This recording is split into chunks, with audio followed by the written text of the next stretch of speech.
We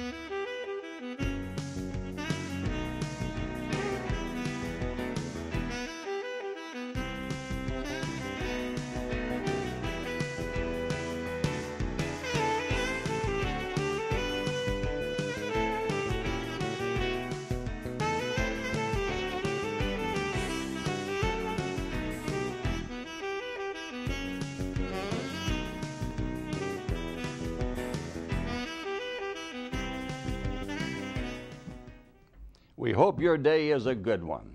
Dr. Mike McKinney, president of Promise Christian University, is really excited about today's guest, and I am too. We pray that something will be said today that will lift your spirit, that will strengthen you and make your day even better. So here is your host, Dr. Mike McKinney. Our viewers are anxious to meet your guest, Mike. Who's with you today? Well, thank you, Dudley. And again, I just want to say thank you to our viewing audience today. We appreciate you viewing our program, and we're so delighted to be on the air here at Arroyo, Channel 32 in Pasadena. It's a real joy. As you know, our university's here in the city, and each week as we come to you with our wonderful crew, we try to bring a good broadcasting, something that we pray that something will be said that will be a real blessing to you with our interesting guests. And today is no exception. We have a wonderful guest in the studio with us right now at this particular time, Pastor Ken Clowdus. Pastor Ken, it's a delight to have you on the air with us today. Well, it's a thrill to be here, Dr. McKinney. Thank you. I was thinking about our relationship going back 15 years. That's right. And it is such a delight to be with you in studio today. Well, thank you very much. Would you tell our viewing audience today the name of your church and your ministry there in Covina?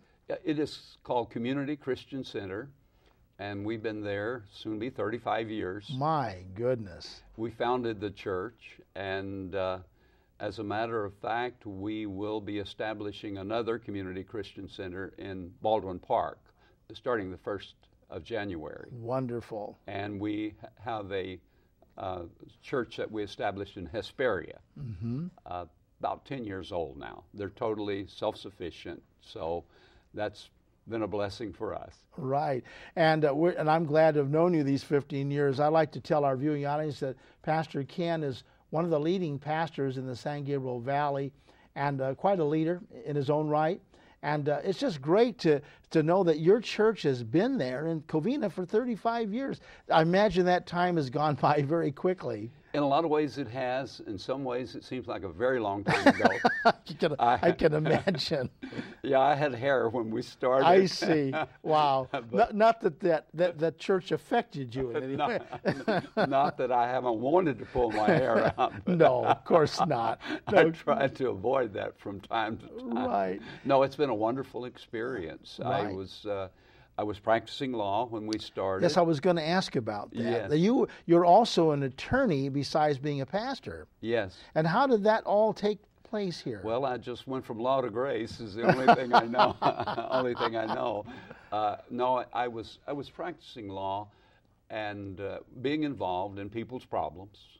And most of the problems were over finances, money, you know, in various ways. I was a defense lawyer, and I was defending lawsuits and the typical automobile accidents, slip and fall, and some industrial cases, some more heavy-duty cases. But as I was doing it, I was realizing what I was doing had no eternal value, and I had felt called by the Lord several years ago, but it just wasn't the timing wasn't right. Yes. And so when I was finally made the decision, I kept my law practice and was doing the ministry part-time.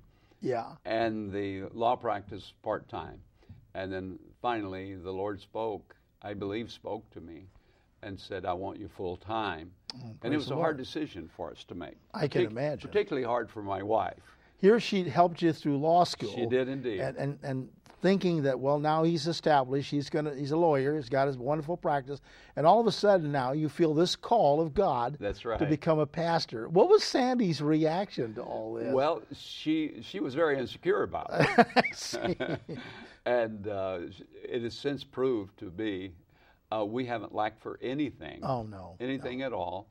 And God has taken very good care of us. So you've been in full-time ministry now for many years. Many years. Oh, that's probably wonderful. over 25 full-time. Wow, that's wonderful. Well, I'm glad that the Lord used your wonderful mind and your understanding of the law and got you into the ministry and bring that talent and ability to the pulpit. I think that's quite a combination, and it's just great. And so have you always had your church in Covina? Has it always been there? We started in Duarte, actually. Okay. And we were there about 3 months, and then we moved to Covina in September of 1977. Oh, it's been many years. Yes. All many years in Covina. Yes. That proved to be a very good place, and you have a beautiful church, a beautiful building, and I understand you guys did a lot of fixing, and how did that come about when you found the building and all of that? Well, when we moved there, Pastor Mike, we had 3 old buildings there. Right. They didn't match. None of them looked like any of that, and they were very run down. Oh. And at that time, we bought the entire facility there, the 3 old buildings, for $85,000. Oh my goodness! At that time. Wow. And we financed our homes. A couple of us did, and we bought the church property because independent church just starting. Yeah. We're not really independent. I like to call ourselves dependent. We're dependent on each other. All the other churches. Right. That's right. But when we first started, no bank would loan us any money. Right. Because we were a bad risk. Of and course. I don't blame them. I don't blame them. We were a bad risk. But now we are considered to be a very good credit risk, and over the years we've been able to pay our facilities off and make some improvements, which we just made a few years ago. Yeah, it's just a beautiful place to behold, and I understand that it's very greatly used because you folks there, not only your regular services, but you have a 5 o'clock early morning prayer time too. I understand. Every day, five days a week, and then 6 o'clock on Saturday morning. And then there is some kind of ministry going on all the time. All the time. We have a couple of things that meet in homes, but most of it is there at the church 7 days a week. Right. And then you even have, from your beautiful church, an outreach to the inner city. Tell us a little bit about some of the things you're doing with that mobile thing that you have. Yes, we have a mobile trailer that we take out. It's you let the side down, right, and it becomes a platform, and it's a stage, actually a portable stage, and from that we can set it up in about a half an hour and minister anywhere. Right. But there's particular places we go, particularly in the low-income housing areas. For instance, we would have been going Saturday to a certain place. Yeah. But it looks like it's going to rain, so we're going to try to get the kids over to the church and give out toys. Yeah, you give out toys and do a lot of wonderful things for the community. I think it's just marvelous. Yeah. And you've won a lot of people to Christ to do that. We have a few years ago, the 700 Club. I was going to ask about that. They found out about what we were doing. Well, actually, one of our members wrote them in and nominated us as the Church of the Week. Yes. I don't know if they do that anymore, but at that time they were doing a Church of the Week, and they investigated it and found out, and so we won that award. Isn't that wonderful? Time. Yeah. I know that Pat Robertson was doing that for a while and picking out a particular church in the country, and you guys were Church of the Week for that particular time. I remember that, and that was a great honor. I mean, well deserved, of course. And I remember too us working together with your church at a big tent meeting in Covina. I remember that. Would you tell our audience a little bit about how that happened? Yes. In the year 2000, yes, Covina had never had a citywide crusade. So we had, I believe it was 7 or 8 churches that participated, including your church. Right. And we all came together and began a prayer meeting on Thursday morning to pray for that particular outreach. And we rented a large tent. Yeah, I remember that. Sylvester Blue was the singer for us, minister for us the first night.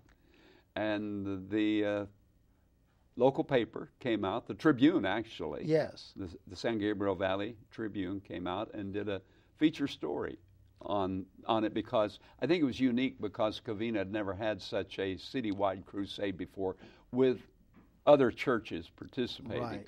And we have carried that prayer meeting over. Yes. And it's still going on today. Going and on now we today. may have 19 to 20, 30, sometimes 21, 22 pastors meet there on Thursday morning, at 9 o'clock. I've enjoyed coming. Oh, yeah. It's just a wonderful time to come out and be with the other pastors, and we have a lot of fun there. Yes, Besides, we do. Very serious prayer too, but there's times of levity. It's very good. But that tent meeting to me was just outstanding because, as you know, I love evangelism. Yes. And that was a great outreach to this, not only city of Covina, but the surrounding cities. Yes. And our dear friend who was mayor at that time, David Truex, gave great support to that endeavor. As a matter of fact, he had an afternoon ministry to the children there. That's right. He is excellent in ministering to children. Yes. And yes, Dave Truax has been one of the real blessings in our lives. And he's on the board, of course, as the university. On Promise Christian University. And that's about the only time I get to see him anymore. But he's been a wonderful friend.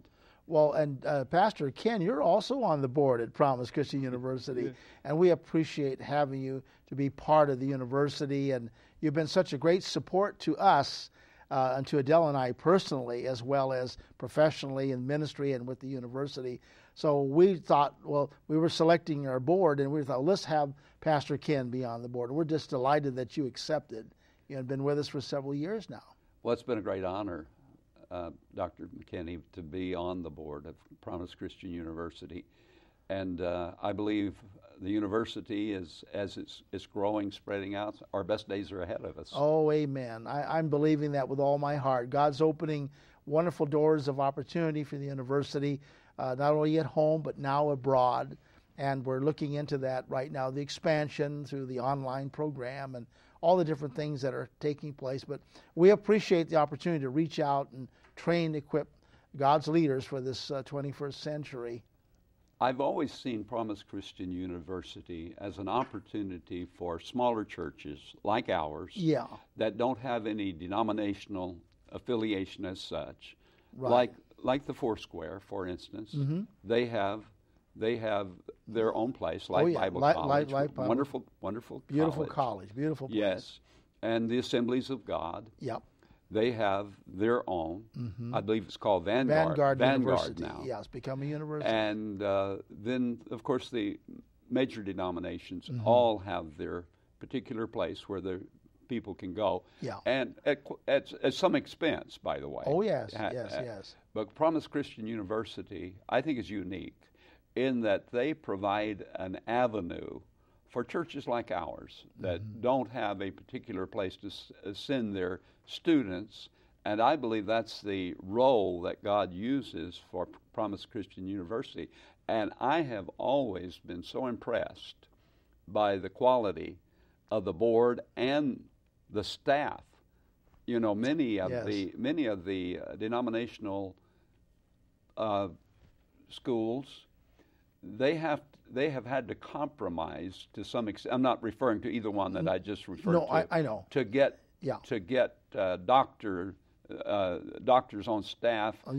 But Promise Christian University has those. Yes, we have. And they have not made any compromise. Not at all. At all. Yeah. And I think your role as training chaplains is unique. Yes. Because you train chaplains from all over the United States. Yes, we do. Yes. We're so fortunate, Pastor Ken, as you know, the United States Volunteers Joint Services Command, which is nationwide, several years ago was looking for a college or a university that would train and equip people to be chaplains, whether it's in the police or the military auxiliary forces and fire departments. And so we were beginning at that time our program, and our wonderful director, Dr. Steve Kirtley, who's also Brigadier General Kirtley now, but he became our director, and we have had a marvelous time in training and developing people for that particular goal. And it's just been how God's opening the doors for Promise is just outstanding. And so we're thrilled and delighted to have people like you on board with us that bring years of experience in ministry and your expertise in other fields as well. You know, your chaplain's training too, Dr. McKinney, is good for hospital chaplain. Yes, we for have instance, that. Yes. Or any other chaplain who may be a volunteer Sure. and wants to sharpen up their expertise, or maybe is interested in being a chaplain, and they can find their training there at Promise, Yeah. and then when they make their applications, that's behind them already. Yes, I think we could be a help to those that were viewing today. If there's anybody out there who's interested in becoming a chaplain, please contact us at Promise, and you'll have the call letters and address and the emails at the end of the show today. Tell us a little bit too, Brother Ken. You were mentioning about a few minutes ago your trip to India and to Belize. You've also done evangelistic work besides pastoring. Tell us a little bit about that. I had an opportunity to go to India about 5 years ago with Yes. George Shavani. Oh yes, is a very from- famous Indian pastor. Yeah, Yes. from New Theological Seminary. Yes. They're in Dehradun, Wow. and they have a beautiful campus Yes. in India, northern India, which is a very beautiful Indian area. Yes, it is. It's near the Himalayas. We call them the Himalayas. They call them the Himalayas. I see. Mountains, and you can see them very clearly, and it's just very picturesque. Beautiful. On the way up there, you can see the real poverty in India. Yeah. But in the seminary, it's just a gorgeous setting and very sharp young students. Oh, I can imagine. And yes. they brought in former graduates, like we'll be doing someday. Yes. Oh, yes. They're bringing in the former graduates and having a once-a-year time when they bring them in for a time of refreshing. Oh, my. And there were I believe about 1,000 that were there every day My goodness. during the day. That's great. And then God gave me the opportunity to speak every night with some kind of challenging word. And I Amen. felt like I was probably the least qualified Oh, no. because of the trials that some of them face. Oh, I can. Yes. Some that's of them are true. persecuted. Very great They, persecution. Yes. There is. There's, Yeah. there was one young man, for instance, that Leela Shavakamanal, she pointed to him and said, "You see that young man up there on the balcony of the dormitory?" And I said, "Yes." Said he personally has baptized 5,000 people since he graduated Oh my from the goodness. New Theological Seminary. My word. And he said he's personally had opportunity to do that. And I said, "How does he do it?" And she said, "I don't know, but we're going to find out." So they found out, and the young man was, there is a long story with it, yes. but he said, "There's really no secret. We just are involved in prayer and fasting." And that prayer and fasting has been what has been the secret to our success. Now, when somebody's baptized in India, that means if they're Hindu, for instance, Yeah. they are many times ostracized from the family, Yes, from that's their right. inheritance, from everything. So it really means a great deal. Maybe has more significance than it would to us because it doesn't cost us anything No, to be no. baptized. We need to have that commitment. Yeah. But if I have an opportunity, I'd like to encourage somebody here, Pastor Mike, with if you're going through something. Yes. I had a November the 29th. Oh yes. Would you share that a little bit about that? Today? Yes, November the 29th. I get up early in the morning because this is the way the Lord has led me. And I get up and read the Bible and pray, and before I go down to the 5 o'clock prayer meeting at the church. Yes. This particular Monday morning, we had a routine Sunday. Well, Sundays not supposed to be routine, but I can't think a of normal Sunday. A normal Sunday. You Yeah. can't think of anything outstanding happen one way or the other, and I felt fine. And I got up this Monday morning, and I couldn't read. Wow. I opened my Bible, and I could not read. I could call words, but I couldn't read. And I have several scriptures that I have memorized that I go over every morning that just kind of get me going for the day. Sure. And I couldn't remember any of them. Oh my. So, you know, I'm thinking I'm in trouble, so I'll try again, and I'll try harder this time. Yeah, yeah. Well, that makes no sense. If you can't read, to try harder. The words were there, but I couldn't put them together. I didn't. Right. I Couldn't didn't form really, sentences and things That's like right.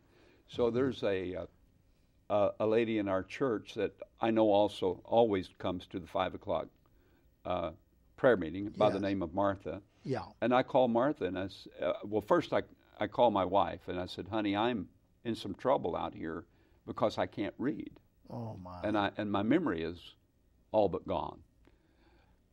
And so I called Martha, and Martha prayed for me, and we met at the church because I always begin our 5 o'clock with a devotional. Yes. We read from one of Charles Spurgeon's devotionals. Right. And I was able to do that after prayer because I did feel better, and I got through that. But the time I left, around 6, my head was splitting open. Oh my goodness. It was a terrible headache. Never had such a headache. It was almost what you would say a blinding headache. Yeah. So on my way home, I called back to the church again, and I said, "Martha, pray for me because I don't know if I'll make it home or not." And they did, and I was able to get home. Right.